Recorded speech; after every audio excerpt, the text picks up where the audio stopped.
Hey guys, JC here with WEDGE Concepts, and in this video I'm just going to quickly go over 2 or 3 steps that will help you determine which debt you should pay off first. So let's get started.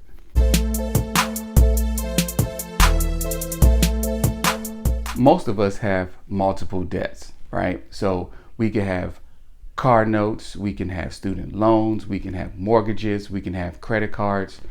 So when you're trying to decide which ones you're going to pay first, because most likely you're paying all of them, you may want to look at, if I were to focus on one of the debts, how would that benefit me the most? So I'm just going to give you 3 steps just to help you get started.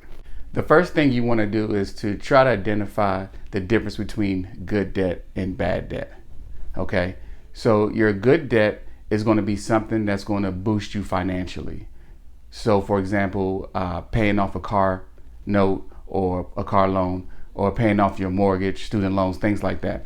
That's going to be considered a good debt. But most likely, if it is a car loan or something like that, you're going to have a much longer time period to pay that back. So your best option may be to just go ahead and pay your timely monthly payments and just go ahead and pay that out. Then you can take any extra money and focus on your bad debt, right? Now, the bad debt is going to be any types of credit cards or personal loans. The reason why these are going to be considered your bad debt is because usually they have the highest interest rates, APRs, and you definitely want to make sure that you take care of those. The next step is to identify what's going to boost you financially. So again, if you have multiple credit cards, you probably should start paying the credit cards that has the highest interest rates first.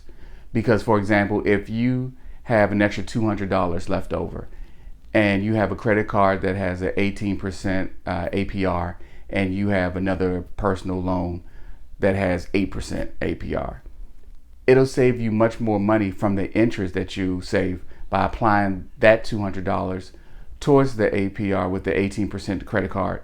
Pay that down while still making your monthly payments on your personal loan. So you definitely should attack the higher interest debt first. But another strategy is that, let's say if you have a credit card that has it's maxed out at $5,000, well, not maxed out. Let's say it's at a $5,000 of the $10,000 limit, and you have another credit card that's at $800.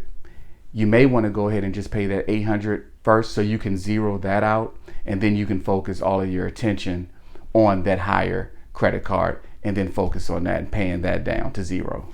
The third step is just to look for which debt, if paid off or paid down, will affect your credit score the most. So if you have a credit card that's almost maxed out or is maxed out, obviously paying that down, lowering the utilization, will increase your credit score, and that's a good thing. So anything that anything that you know that is going to go ahead and boost your credit score, you probably should attack that as well. Especially if, let's say, if you're getting ready to apply for a car loan or a mortgage, then you definitely want to go ahead and do that, because when the lenders pull your credit report, by you lowering your utilization, that extra 10, 15, 12 points could put you in a different category for which bracket you fall for your interest rates. And you can check out other videos about the brackets. But that'll put you in another category with your credit score, and that'll definitely save you some money in the long run. All right, so just to quickly recap, the first step is just to identify what is good debt and what is bad debt. The good debt is going to be more of your long term. So you want to make those monthly payments, you want to pay on time, and then you want to attack the bad debt. The bad debt is usually going to be your credit cards and personal loans. Then when you're dealing with the second step, you want to go after the credit cards or loans that have the higher interest rates or APRs. But if you have a credit card that has a much lower balance that you just want to zero out, you can definitely go ahead and attack that too. And then the third and final step is just to look for things, if paid down, can get you a quick boost in your credit score. So usually you want to identify credit cards that are typically close to the max or the limit. So that way, by you paying that down first, then it will lower your utilization and give you an instant boost on your credit score. Okay, so I hope that was helpful. I hope it works out for you. Please give it a try. Do me a favor, go ahead and click on subscribe. Also, leave me a comment. Let me know what you think. How do you go about paying down debt? Do you just pay it all off monthly? Do you just divide the bills up? I'm just curious as to how you identify which debt you're going to pay off first. And also check out my other videos, and let's build together. Peace.